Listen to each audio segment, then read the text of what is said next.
আসসালামু আলাইকুম। Hello everyone, good morning. Eid মোবারক। ঈদ স্পেশাল ব্লগ নিয়ে তোমাদের সামনে হাজির হয়ে গেলাম।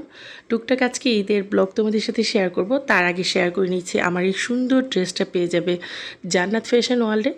আর জান্নাত ফ্যাশন ওয়ার্ল্ডে কিন্তু সুতি, হাই কোয়ালিটির জমজম এবং সব কোয়ালিটির ড্রেস পেয়ে যাবে। এত পরিমাণ সুন্দর এবং ভালো কোয়ালিটি সম্পূর্ণ ড্রেস পাওয়া যায়। আর এখন আমরা বোন ভাতিজি সবাই মিলে একটু আড্ডা করছিলাম। আর এই তো সকাল সকাল শুরু হয়ে গেল আমাদের কাজকর্ম। যেহেতু এটা কুরবানির ঈদ, একটু কাজকর্ম থাকে। আর সকালবেলা ঘুম থেকে উঠেই কিন্তু নতুন নিউ যে টাকা এসেছে সেই নিউ টাকা সালামি পেয়ে গেলাম, ঈদ সালামি। আর খুবই খুশি লাগছে আমার এবং আমার প্রিন্সেসের জন্য ঈদ সালামি পেয়ে গেলাম। ভাইয়া ঈদ সালামি গিফট করলো সব আমাকে, সবাইকেই দিয়েছে বাসায়। আর এর মধ্যেই আমাদের কুরবানি কমপ্লিট হয়ে গিয়েছে। এখন প্রসেসিংয়ের কাজ চলছে। আর পরিবারের সবাই হাত না দিলে কিন্তু এটার মধ্যে আনন্দটা ওইভাবে ফিল হয় না। আর আমরা কিন্তু মূলত সবাই পরিবারের এখানে কাজে লেগে পড়ি।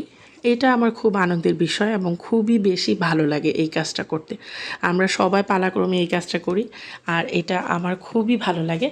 তো এইভাবেই কিছু সময় পরে আমাদের সব কিছু প্রসেসিং কমপ্লিট হয়ে যায় এবং এই প্রসেসিং কমপ্লিট হওয়ার পরে আমরা এখন বাসার জন্য রান্নার জন্য কিছু মাংস নিচ্ছি এবং সব সুন্দরভাবে বন্টন করে আমরা রান্নাবান্না কমপ্লিট করি ঈদের জন্য। আর ঈদের মধ্যে গরুর মাংসটা কিন্তু খুব বেশি মানে মশলা দিয়ে রান্না করলে বেশি টেস্ট লাগে আমার কাছে। গরুর মাংসের মতো টেস্ট মনে হয় অন্য কোনো মাংস লাগে না। আর এই তো এখন আমরা খিচুড়ি রান্না করেছি। আর এর ফাঁকে আমি আমার বেডরুমগুলো সব কমপ্লিট করে গুছিয়ে নিলাম।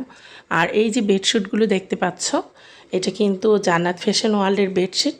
এরকম বেডশিট একদম রিজনেবল দামে আমাদের পেজে পেয়ে যাবে, তোমরা নক করতে পারো। সারা বাংলাদেশে হোম ডেলিভারি দেওয়া হয়। আর এখন আমি সেমাই রান্না করছি। যেহেতু কুরবানির ঈদ সেহেতু কিন্তু একটার পর একটা কাজ থাকে আর ওভাবে ব্লগও তৈরি করতে পারি না। তো সিম্পলভাবে তোমাদের সাথে কিছু ঈদের দিনের স্মৃতি তোমাদের সাথে শেয়ার করছি। আর এই লাচ্চা সেমাইটা এত পরিমাণ ফ্লেভারফুল ছিল কি বলবো। আর এখন আমি কাবাব তৈরি করে নিচ্ছি। কাবাবটা একদমই আমার নিজস্ব রেসিপিতে কাবাবটা তৈরি করি।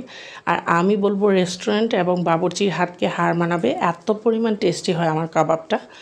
আর কাবাব কমপ্লিট করতে করতে এর মাঝে আমি মাংসটা বসিয়ে দিলাম। বেশি পরিমাণে মাংস, তাই মশলা সব কিছু দিয়ে একবারে মেখে বসিয়ে দিলাম। আর কাবাবটাও এই সাইডে প্রসেসিং করে নিচ্ছি। অনেকগুলো কাবাব একসাথে তৈরি করে, যেহেতু মাংসটা একদম ফ্রেশ, তাই আমি কাবাবটা প্রথম দিনই তৈরি করে ফেলি। তৈরি করে ডিপে সংরক্ষণ করে রাখি এবং যখন দরকার পড়ে তখন